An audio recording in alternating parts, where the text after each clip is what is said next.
യോഗത്തിലെ അധ്യക്ഷൻ ബഹുമാനപ്പെട്ട കുറുക്കോളി മൊയ്തീൻ സാഹിബ് അവർ, ഇവിടെ സന്നിഹിതരായിട്ടുള്ള CK സുബൈർ, VT ബൽറാം, അഹമ്മദ് സാജു, ഖാദർ പാലാഴി, ആസിഫ് മുസ്തഫ ഉൾപ്പെടെയുള്ള സഹോദരന്മാരെ,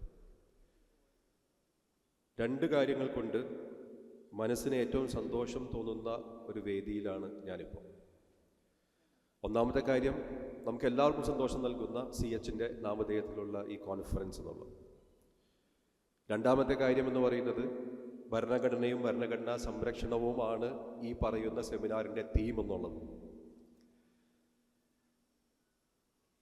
അബ്ദുൽ ഹമീദ് മാസ്റ്റർ MLA എൻ്റെ അടുത്ത് പലപ്പോഴും പറഞ്ഞിട്ടുണ്ട്, അദ്ദേഹത്തിൻ്റെ അനുവാദമില്ലാതെ വള്ളിക്കുന്ന് മണ്ഡലത്തിൽ കാലുകുത്താൻ പാടില്ല എന്നുള്ളത്.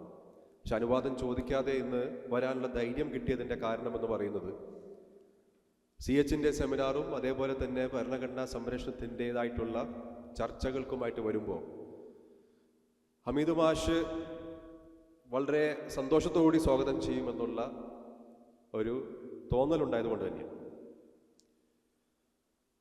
CHനെ കുറിച്ച് നമ്മൾ അനുസ്മരിക്കുന്ന എന്ന് പറഞ്ഞാൽ ദിവസേന അനുസ്മരിക്കുന്ന ഒരു വ്യക്തിത്വം. CHനെ അനുസ്മരിക്കുമ്പോൾ ഒരു മനുഷ്യനും പിന്നെ അഹങ്കാരം ഉണ്ടാവുകയില്ലെന്നുള്ളതാണ്. കാരണം നമ്മൾ എന്തെങ്കിലും സ്ഥാനത്തെത്തി കഴിഞ്ഞാൽ അപ്പം തന്നെ ഭയങ്കര അഹങ്കാരമാണ്. 54-ാമത്തെ വയസ്സിൽ എത്താത്ത പദവികളില്ലാത്ത, എത്താത്ത സ്ഥാനങ്ങളില്ലാത്ത CHനെ നമ്മൾ അനുസ്മരിക്കുമ്പോൾ നമുക്ക് കിട്ടുന്ന സ്ഥാനമാനങ്ങൾ എന്നൊക്കെ പറയുന്നത് ഒന്നുമല്ല എന്നുള്ളത് നമുക്ക് തന്നെ ഉള്ളിലേക്ക് മനസ്സിലാവും. അങ്ങനത്തെ ഒരു ബഹുമുഖ പ്രതീകം. നമ്മളിപ്പോൾ ഇവിടുത്തെ നമ്മുടെ കാലിക്കറ്റ് യൂണിവേഴ്സിറ്റിയുടെ കാര്യം എല്ലാവരും പറഞ്ഞു. 969 ഈ സർവകലാശാല സ്ഥാപിച്ചതിന് ശേഷം 10 കൊല്ലത്തിന് ശേഷം 979 വലിയ രീതിയിലുള്ള പ്രതിസന്ധി ഈ സർവകലാശാലയിലുണ്ടായി. ആ പ്രതിസന്ധി എന്ന് പറഞ്ഞാൽ അന്നത്തെ രജിസ്ട്രാർ ആയിട്ടുള്ള ഒരു TK കോശി എന്ന് പറയുന്ന ആൾ വൈസ് ചാൻസലർ പറയുന്നത് കേൾക്കാതെ അദ്ദേഹത്തിന് തോന്നിയതായിട്ടുള്ള ഉത്തരവുകളെല്ലാം പുറപ്പെടുവിക്കാൻ തുടങ്ങി. അങ്ങനെ പുറപ്പെടുവിച്ചു തുടങ്ങുമ്പോൾ ഉള്ള പ്രശ്നം എന്ന് പറയുമ്പോൾ സർവകലാശാലയുടെ തകർച്ചയിലേക്ക് പോകുന്ന രീതിയിലേക്കുള്ള ഒരു പോക്കായിരുന്നു ഈ TK കോശിയുടെ. CH എന്ന വിദ്യാഭ്യാസ മന്ത്രിയാണ്. അപ്പോൾ പ്രോ ചാൻസലർ എന്ന് പറയുന്ന അദ്ദേഹത്തിൻ്റെ അധികാര പരിധി ഉപയോഗിച്ചിട്ട് CH ഈ രജിസ്ട്രാർ ആയിട്ടുള്ള TK കോശിയെ സസ്പെൻഡ് ചെയ്തു. സസ്പെൻഷനെതിരെ TK കോശി കോടതിയിൽ പോയി. കോടതിയിൽ അദ്ദേഹത്തിൻ്റെ കേസ് വാദിക്കാൻ വേണ്ടിയിട്ട് അന്ന് ഡൽഹിയിലെ ഏറ്റവും വലിയ വക്കീലായിട്ടുള്ള രാം ജേഠ്മലാനിയെ കൊണ്ടുവന്നു എറണാകുളത്ത് കേസ് വാദിക്കാൻ വേണ്ടിയിട്ട്. CH കാലിക്കറ്റ് യൂണിവേഴ്സിറ്റിയുടെ വക്കീൽ, സാധാരണക്കാരനായിട്ടുള്ളൊരു വക്കീൽ കൊണ്ട് കേസ് പറഞ്ഞു. CH എടുത്ത നടപടിയാണ് എന്ന് കേസ് കേട്ട ജഡ്ജിമാർക്ക് മനസ്സിലായപ്പോൾ CH എടുക്കുന്ന നടപടി ഒരു നടപടിയും ദുഷ്ടലാക്കോടുകൂടി ആയിരിക്കില്ല, ആ സർവകലാശാലയുടെ നല്ലതിനു വേണ്ടി മാത്രമായിരിക്കുകയുള്ളൂ എന്ന് ഉത്തമ ബോധ്യത്തോടു കൂടി തന്നെ ഈ TK കോശിയുടെ കേസ് അന്ന് വലിച്ചെറിഞ്ഞു. ഇന്നത്തെ ഭരണാധികാരികൾക്കുള്ള വലിയൊരു ഗുണപാഠമാണ്. നമുക്കറിയാം, ഇന്നത്തെ മന്ത്രിമാരും വിദ്യാഭ്യാസ മന്ത്രിയായാലും ഉന്നത വിദ്യാഭ്യാസ മന്ത്രിയായാലും സർവകലാശാലകൾ എങ്ങനെയാണ് ഭരിക്കേണ്ടതെന്നറിയാതെ മാനത്തേക്ക് നോക്കി നിൽക്കുന്ന ഒരു സമയമാണ്. ഗവർണർ അവിടെ കോടതിയിൽ പോകുന്നു, സർവകലാശാല ഇപ്പുറത്ത് കോടതിയിൽ പോകുന്നു, രജിസ്ട്രാർ അവിടെ പോകുന്നു, വൈസ് ചാൻസലർ ഇവിടെ പോകുന്നു, എല്ലാവരും കോടതിയിലാണ്. സർവകലാശാലകളുടെ ഭരണമെല്ലാം കുത്തഴിഞ്ഞെടുക്കുകയാണ്. CHനെ പോലെ കരുത്തറ്റ ഒരു ഭരണാധികാരി ഇല്ലാത്തതിൻ്റെ ഏറ്റവും വലിയ കുറവാണ് ഇന്ന് നമ്മൾ കേരളത്തിൽ കണ്ടുകൊണ്ടിരിക്കുന്നത്. മാത്രവുമല്ല, കാലിക്കറ്റ് സർവകലാശാലയുടെ കാര്യം തന്നെ എടുത്തു പറഞ്ഞു കഴിഞ്ഞാൽ ഇവിടെ ഈ റോഡ് വികസനത്തിന് വേണ്ടിയിട്ട് ഈ സർവകലാശാലയുടെ നല്ലൊരു വിഭാഗം സ്ഥലവും ലാൻഡ് അക്വിസിഷനിൽ അക്വയർ ചെയ്തു പോയിട്ടുണ്ട്. ഏകദേശം 100 കോടി രൂപയാണ് അതിന് പ്രതിഫലമായിട്ട് നാഷണൽ ഹൈവേ കൊടുത്തത്. പക്ഷേ ആ 100 കോടി രൂപയും ഇപ്പൊ സർക്കാർ അവരുടെ കീശയിൽ വെച്ചിരിക്കുകയാണ്, സർവകലാശാലയ്ക്ക് കൊടുത്തിട്ടില്ല. അങ്ങനെ ഏത് രീതിയിലും ഒരു സർവകലാശാലയെ എങ്ങനെ അമക്കാമെന്ന് മാത്രം റിസർച്ച് ചെയ്തുകൊണ്ടിരിക്കുന്ന ഒരു സർക്കാരിൻ്റെയും ഭരണകൂടത്തിൻ്റെയും മുമ്പിലാണ് നാം ഇപ്പോൾ നിൽക്കുന്നത്. വാസ്തവത്തിൽ ഈ സർവകലാശാല നേരത്തെ ബഹുമാനപ്പെട്ട പാണക്കാട് തങ്ങൾ പറഞ്ഞ പോലെ തേനിപ്പാലം എന്ന് പറയുന്ന കുഗ്രാമത്തിൽ 967 അന്ന് തറക്കല്ലിട്ട് 969 ഈ സർവകലാശാല ഇവിടെ സ്ഥാപിച്ചതിന് ശേഷം ഇന്നത്തെ നിലയിലേക്ക് കൊണ്ടുവന്ന CHന്റെ പേരിലായിരിക്കണം ശരിക്കും ഈ സർവകലാശാല ഇനി അറിയപ്പെടേണ്ടത്. കാലിക്കറ്റ് CH യൂണിവേഴ്സിറ്റി എന്ന് പറഞ്ഞ് ഇതിനെ നാമകരണം ചെയ്യണമെന്നുള്ളതാണ് നമ്മളുടെ ഒരു അജണ്ടയായിട്ട് തന്നെ നാം പറയേണ്ടത്. കോട്ടയത്ത് ഒരു മഹാത്മാഗാന്ധി യൂണിവേഴ്സിറ്റി ഉണ്ടാവുമെങ്കിൽ എന്തുകൊണ്ട് കോഴിക്കോട് CHന്റെ പേരിലുള്ള CH സ്ഥാപിച്ച യൂണിവേഴ്സിറ്റിക്ക് CHന്റെ പേര് നമുക്ക് കൊടുത്തുകൂടാ? നിർബന്ധമായിട്ടും നമ്മൾ ആലോചിക്കേണ്ട ഒരു കാര്യം തന്നെയാണ്. CHന്റെ നാമധേയത്തിലുള്ള ഈ പറയുന്ന ഒരു സെമിനാർ, ആ സെമിനാറിൽ നമ്മൾ മുന്നിൽ കൊണ്ടുവന്നിരിക്കുന്ന വിഷയവും ഇതേപോലത്തെ തന്നെ ഒരു വിഷയമാണ്. നമ്മൾ ഭരണഘടനയെക്കുറിച്ച് പറയുമ്പോൾ ഭരണഘടനാ നിർമ്മാണ സമിതിയെക്കുറിച്ച് പറയാതെ നമുക്ക് അതിനകത്ത് ഭരണഘടനയിലേക്ക് കയറാൻ പറ്റില്ല. ഭരണഘടനാ നിർമ്മാണ സമിതിയിൽ ഉണ്ടായിരുന്ന ആളുകൾ എന്ന് പറയുന്നത് നമ്മുടെ ഖായിദെ മില്ലത്ത് മുഹമ്മദ് ഇസ്മായിൽ സാഹിബിനെ പോലത്തെ ഉള്ള ആളുകൾ, വലിയ പണ്ഡിതന്മാർ, വലിയ രീതിയിൽ ചർച്ചകൾ നടന്നതിന് ശേഷമാണ് ഭരണഘടന ഉണ്ടായത്. ഒന്നോ രണ്ടോ ചെറിയ ദൃഷ്ടാന്തങ്ങൾ. മതസ്വാതന്ത്ര്യത്തെക്കുറിച്ചിട്ടുള്ള ചർച്ച, മതസ്വാതന്ത്ര്യത്തെക്കുറിച്ചുള്ള ചർച്ച അന്ന് ഭരണഘടനാ നിർമ്മാണ സമിതിയിൽ നടക്കുമ്പോൾ രണ്ട് വിചാരധാരകൾ അവിടെയും ഉണ്ടായിരുന്നു. ഇന്ത്യ ഒരു മതേതരത്വ രാജ്യമാണ്, അതുകൊണ്ട് തന്നെ ഇന്ത്യയുടെ പാർലമെന്റ് പാസ്സാക്കുന്ന നിയമം മാത്രം ഇവിടുത്തെ ജനങ്ങൾ നോക്കിയാൽ മതി എന്നുള്ള ഒരു വിചാരധാരയും, അതല്ല മതേതരത്വം എന്ന് പറഞ്ഞു കഴിഞ്ഞാൽ ഇവിടുത്തെ ഉള്ള എല്ലാ മതങ്ങൾക്കും അവരുടേതായിട്ടുള്ള സ്വാതന്ത്ര്യം കൊടുക്കണമെന്നുള്ള മറ്റൊരു വിചാരധാര. ഖായിദെ മില്ലത്ത് രണ്ടാമത്തെ വിചാരധാരയുടെ ഉപജ്ഞാതാവായിരുന്നു. അവസാനം അതാണ് സ്വീകരിച്ചത്. മതസ്വാതന്ത്ര്യം എന്ന് പറയുന്നതും നിങ്ങളുടെ മതത്തിന്റെ അസറ്റ്സ് എല്ലാം നിങ്ങൾക്ക് തന്നെ കൈകാര്യം ചെയ്യാൻ പറ്റുമെന്നുള്ള ഒരു മൗലികാവകാശം.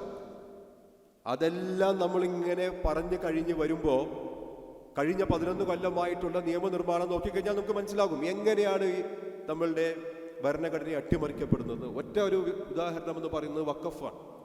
വഖഫിൽ എന്താണ്? വഖഫിൽ എന്ന് പറഞ്ഞു കഴിഞ്ഞാൽ ഞാൻ നേരത്തെ പറഞ്ഞതുപോലെ ഒരു മതത്തിൻ്റെതായിട്ടുള്ള വസ്തുക്കൾ കൈകാര്യം ചെയ്യാനുള്ള അധികാരം മൗലികാവകാശമായിട്ട് ഭരണഘടന തന്നിരിക്കുന്നു. പക്ഷേ ഇപ്പോൾ വരുന്ന വഖഫ് ബോർഡിൽ എന്താണ്? ഒരു വിശ്വാസി തൻ്റെ സർവശക്തിന് നൽകുന്ന ഒരു വസ്തു, ആ വസ്തു കൈകാര്യം ചെയ്യാൻ വേണ്ടിയിട്ട് ഒരു അവിശ്വാസി വന്നു കഴിഞ്ഞാൽ കുഴപ്പമില്ല എന്നുള്ള രീതിയിലുള്ള നിയമം. ആ മൗലികാവകാശം, ആ ഭരണഘടന തന്നിരിക്കുന്ന അവകാശം, ആ അവകാശത്തിന്മേലുള്ള ധ്വംസനങ്ങൾ. നമ്മൾ പൗരാവകാശത്തിന്റെ കാര്യം പറയുന്നു. പൗരാവകാശത്തിൽ എന്താണ്? നമ്മളുടെ ഭരണഘടന പൗരത്വത്തെക്കുറിച്ച് പറയുന്നുണ്ട്. ആ പറയുന്ന പൗരത്വത്തിലൊന്നും മതമില്ല. മതമല്ല മാനദണ്ഡം. പക്ഷേ കൊണ്ടുവന്ന പൗരത്വ നിയമം എന്താണ്?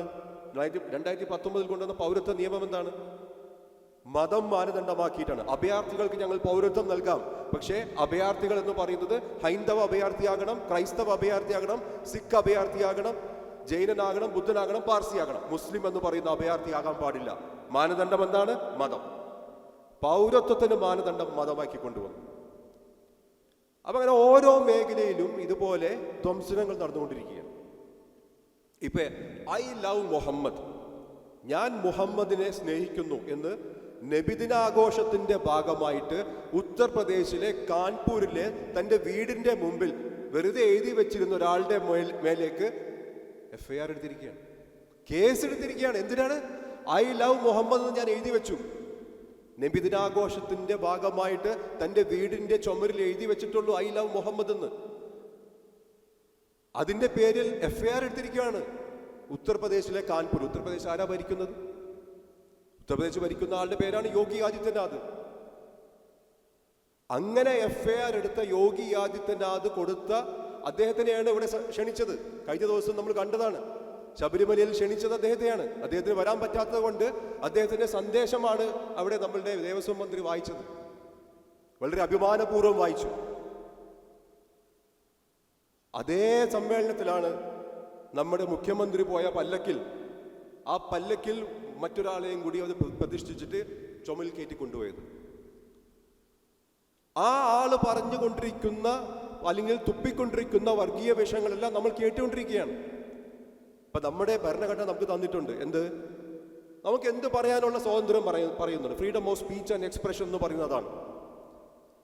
പക്ഷേ ഈ freedom of speech and expression എന്ന് പറയുന്ന മൗലികാവകാശം എന്ന് പറയുന്നത് മറ്റുള്ളവരെ ഹനിക്കുന്ന രീതിയിൽ അല്ലെങ്കിൽ മറ്റുള്ള ഒരു മതത്തെ അത് ഏത് രീതിയിലാണ് നിന്ദ, ഒരു മതനിന്ദയുടെ ആ ബോർഡർ ലൈൻ വരെ ആകുക, അല്ലെങ്കിൽ ഒരു മതസ്പർദ്ധ ഉണ്ടാക്കുന്ന രീതിയിലേക്കാകുക. നമ്മളെല്ലാവരും സാധാരണ ആളുകളാണ്. നമ്മളായിട്ടുള്ള സാധാരണ ജനങ്ങൾക്ക് എല്ലാവരും ആ പറയുന്ന ഒരു ഭാഷ കേട്ട് കഴിഞ്ഞാൽ നമുക്ക് തോന്നും ഇയാൾ പറയുന്നത് കൊടും വർഗീയതയാണല്ലോ എന്ന്. പക്ഷേ നമ്മുടെ മുഖ്യമന്ത്രിക്കും തോന്നിയിട്ടില്ല, നമ്മുടെ ഇവിടുത്തെ ഭരിക്കുന്ന പാർട്ടിക്കും തോന്നിയിട്ടില്ല. അത് ഓരോരുത്തരുടെ വീക്ഷണമാണ്. നമ്മളുടെ വീക്ഷണത്തിൽ നമുക്ക് അങ്ങനെ തോന്നുമെങ്കിൽ മുഖ്യമന്ത്രിക്ക് അങ്ങനെ തോന്നാതിരിക്കാനുള്ള ഒരു വീക്ഷണം എടുക്കാനുള്ള ഒരു അവകാശവുമുണ്ട്.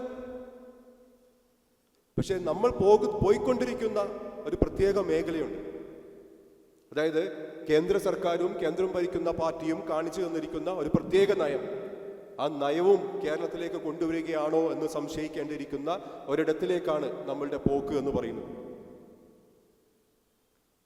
ഇപ്പൊ അദ്ദേഹം ഒരുപാട് കാര്യങ്ങൾ ഇങ്ങനെ പുലമ്പുന്നുണ്ട്. വെള്ളാപ്പള്ളി ഒരുപാട് കാര്യങ്ങൾ പുലമ്പുന്നുണ്ട്. ഇപ്പൊ നേരത്തെ ഞാൻ കേട്ടതിൽ വെച്ച് നല്ലൊരു മനോഹരമായിട്ടുള്ള സ്റ്റാറ്റിസ്റ്റിക്സ് വെച്ചിട്ട് VT ബൽറാം ഇവിടെ പ്രസംഗിച്ചു. പ്രാതിനിധ്യക്കുറവ്, അദ്ദേഹം അതിനകത്ത് എക്സ്ക്ലൂഷൻ എന്നാണ് പറയുന്നത്, ഞാൻ പറയുന്നു പ്രാതിനിധ്യക്കുറവെന്ന്. നമ്മൾ ഏത് മേഖലയും അലട്ടിക്കൊണ്ടിരിക്കുന്ന ഒരു കാര്യമാണ് പ്രാതിനിധ്യക്കുറവെന്നുള്ളത്. പ്രാതിനിധ്യം ഏറ്റവും കൂടുതൽ മുസ്ലിം സമുദായത്തിന് എവിടെയാണുള്ളത് എന്ന് ചോദിച്ചു കഴിഞ്ഞു കഴിഞ്ഞാൽ നിസ്സംശയം നമുക്ക് പറയാവുന്ന ഒരേ ഒരു മേഖലയേ ഉള്ളൂ, അത് ഇന്ത്യൻ ജയിലുകളാണ്. വിചാരണ കൂടാതെ കൊണ്ടിട്ടിരിക്കുന്ന ഒരു സ്ഥലമാണ് ഇന്ത്യൻ മുസ്ലിങ്ങളെ സംബന്ധിച്ച് പ്രാതിനിധ്യക്കുറവില്ലാത്ത ഒരു സ്ഥലം എന്ന് പറയുന്നത് ഇന്ത്യൻ ജയിലുകളാണ്. ബാക്കി സമസ്ത മേഖലകൾ നിങ്ങൾ എടുത്തു നോക്കിക്കോ. അത് നിങ്ങൾ ബ്യൂറോക്രസി ആയിക്കോട്ടെ, എക്സിക്യൂട്ടീവ് ആയിക്കോട്ടെ, ലെജിസ്ലേച്ചർ ആയിക്കോട്ടെ, ജുഡീഷ്യറി ആയിക്കോട്ടെ, എവിടെ ആയിക്കോട്ടെ. നേരത്തെ പറഞ്ഞല്ലോ കാസ്റ്റ് സെൻസസിന്റെ കാര്യം. കാസ്റ്റ് സെൻസസിന്റെ അനിവാര്യത അവിടെയാണ്. നമുക്കൊരു നിയമമുണ്ട്. നമ്മുടെ നിയമത്തിൽ വളരെ വ്യക്തമായിട്ട് പറയുന്നുണ്ട്, ഓരോ 10 വർഷം കൂടുമ്പോഴും ഒരു സെൻസസ് വേണം, ഒരു കാസ്റ്റ് സെൻസസ് വേണമെന്നുള്ളത്. അതിന്റെ കാരണം എന്താണ്? ഈ പ്രാതിനിധ്യക്കുറവുണ്ടോ ഇല്ലയോ എന്ന് പരിശോധിക്കാൻ വേണ്ടിയിട്ടാണ്. പ്രാതിനിധ്യം കുറവാണെങ്കിൽ, ജനസംഖ്യാനുപാതികമായിട്ട് ഒരു സമുദായത്തിന്റെ പ്രാതിനിധ്യം കുറവാണെങ്കിൽ ആ പറയുന്ന സമുദായത്തിന്റെ സംവരണത്തോത് കൂട്ടേണ്ടി വരും. കൂട്ടി ആ പ്രാതിനിധ്യത്തിൽ അവിടെ എത്തിക്കണം. അതിന്റെ കാരണം എന്താണ്? നിങ്ങൾ ബ്യൂറോക്രസിയിലോ അല്ലെങ്കിൽ സർക്കാരിൽ വന്നു കഴിഞ്ഞാൽ മാത്രമേ നയരൂപീകരണത്തിന്റെ ഭാഗവാക്കാവുകയുള്ളൂ. നയരൂപീകരണത്തിന്റെ ഭാഗവാക്കായാൽ മാത്രമേ നിങ്ങൾക്ക് നിങ്ങളുടെ സമൂഹത്തെയും സമുദായത്തെയും ആ ഒരു രീതിയിലേക്ക് ഉയർത്തിക്കൊണ്ടുവരാൻ പറ്റുകയുള്ളൂ. അതിനു വേണ്ടിയിട്ടാണ് എല്ലാ 10 വർഷവും ഈ പറയുന്നത് പോലെ ഒരു സെൻസസ് വേണമെന്ന് നമ്മുടെ നിയമത്തിൽ പറയുന്നത്. പക്ഷെ ഇതുവരെയും ഒരു പ്രാവശ്യം പോലും ആ സെൻസസ് നടന്നിട്ടില്ല എന്നുള്ളതാണ് വാസ്തവം. രാഹുൽ ഗാന്ധിയുടെ ആർജവം കൊണ്ട് ഇപ്പോൾ തെലങ്കാനയിൽ ഒരെണ്ണം നടത്തി, കർണാടകയിൽ നടത്തിക്കൊണ്ടിരിക്കുന്നു. ബീഹാറിൽ ഇപ്പോൾ തെരഞ്ഞെടുപ്പ് നടക്കുന്നത് കൊണ്ട് മാത്രം കേന്ദ്ര സർക്കാർ പറയുന്നുണ്ട് ഞങ്ങളിപ്പോൾ കാസ്റ്റ് സെൻസസ് നടത്താം, ജാതി സർവേ നടത്താം എന്നുള്ളത്. ഇതിലേക്കുള്ള ഒരു ഒഴിഞ്ഞുപോക്കാണ്. കാരണം അത് നടത്തിക്കഴിഞ്ഞു കഴിഞ്ഞാലുള്ള ബുദ്ധിമുട്ടെന്ന് പറഞ്ഞു കഴിഞ്ഞാൽ പ്രാതിനിധ്യ കൂടുതലുള്ള ഒരുപാട് സമുദായങ്ങളുണ്ട്, അനർഹമായിട്ട് കിട്ടിയിട്ടുള്ള ഒരുപാട് സമുദായങ്ങളുണ്ട്. ആ സമുദായങ്ങളുടെ സംവരണത്തോത് കുറയ്ക്കേണ്ടി വരും. അത് പല സർക്കാരുകളുടെയും കൈ പൊള്ളണ്ട എന്ന് വിചാരിച്ചിട്ട് തന്നെയാണ് ഹൈക്കോടതിയുടെ ഉത്തരവുണ്ടായിട്ടും സുപ്രീം കോടതിയുടെ ഉത്തരവുണ്ടായിട്ടും നിയമമുണ്ടായിട്ടും കേന്ദ്ര നിയമമുണ്ടായിട്ടും കേരള നിയമമുണ്ടായിട്ടും ആരും അതിനെക്കുറിച്ചിട്ട് തൊടാത്തതും മിണ്ടാത്തതും. ഈ പ്രാതിനിധ്യക്കുറവ് നമ്മൾ എന്ന് പരിഹരിക്കുന്നുവോ അന്ന് മാത്രമേ നാം ഈ കാണുന്ന പല പ്രശ്നങ്ങൾക്കുള്ള പരിഹാരങ്ങളുടെ തുടക്കമാവുകയും.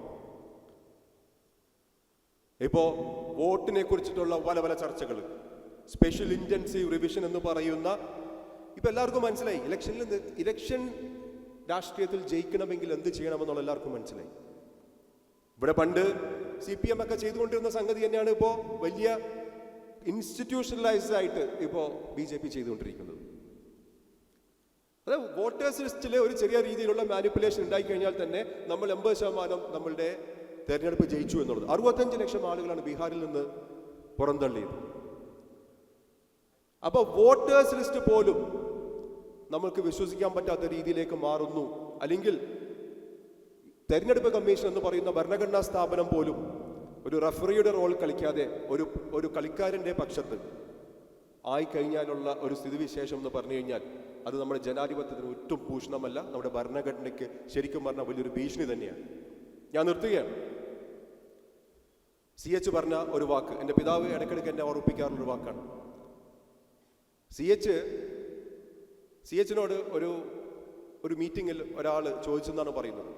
കളമശ്ശേരിയിൽ ഉണ്ടായിരുന്ന ഒരു മീറ്റിങ്ങിൽ ഒരാൾ ചോദിച്ചെന്നാണ് പറയുന്നത്, CH നിങ്ങൾ ഇപ്പോൾ വിദ്യാഭ്യാസ മന്ത്രിയാണ്, എന്നിട്ട് പോലും ഈ സമുദായത്തിന് ഉന്നമനമില്ല ഉണ്ടാവുന്നില്ലല്ലോ എന്ന് ചോദിച്ചപ്പോൾ CHന്റെ മറുപടി ഇപ്രകാരമായിരുന്നു എന്നാണ് പറയുന്നത്. ഞാൻ മുഖ്യമന്ത്രിയും എൻ്റെ ക്യാബിനറ്റിലുള്ള എൻ്റെ സഹപ്രവർത്തകർ എല്ലാവരും എൻ്റെ സമുദായത്തിൽ നിന്നുള്ള അംഗങ്ങൾ അല്ലെങ്കിൽ എൻ്റെ പാർട്ടിയിൽ നിന്നുള്ള അംഗങ്ങളാണെങ്കിൽ പോലും ഈ സമുദായത്തിന് ഉന്നമനം ഉണ്ടാവുകയില്ല. അതിൻ്റെ കാരണമെന്ന് പറയുന്നത് ഇവിടെ ശക്തമായിട്ടുള്ള ഒരു ബ്യൂറോക്രസിയും അതിനേക്കാൾ ശക്തമായിട്ടുള്ള ജുഡീഷ്യറിയുമുണ്ട്. ഈ ബ്യൂറോക്രസിയിലും ജുഡീഷ്യറിയിലും എൻ്റെ സമുദായാംഗങ്ങൾക്ക് പ്രാതിനിധ്യം ഉണ്ടായാൽ മാത്രമേ എൻ്റെ സമുദായത്തിന് പുരോഗതി ഉണ്ടാവുകയുള്ളൂ. എൻ്റെ CHന്റെ അന്നത്തെ 1969 ആ വാക്കുകൾക്ക് ഇപ്പോഴുമുള്ള പ്രസക്തി, ആ പ്രസക്തി നിങ്ങളുടെ മുന്നിലേക്ക് ഇട്ടുകൊണ്ട് ഞാൻ നിർത്തുന്നു. അസ്സലാമു അലൈക്കും. ജയ് ഹിന്ദ്.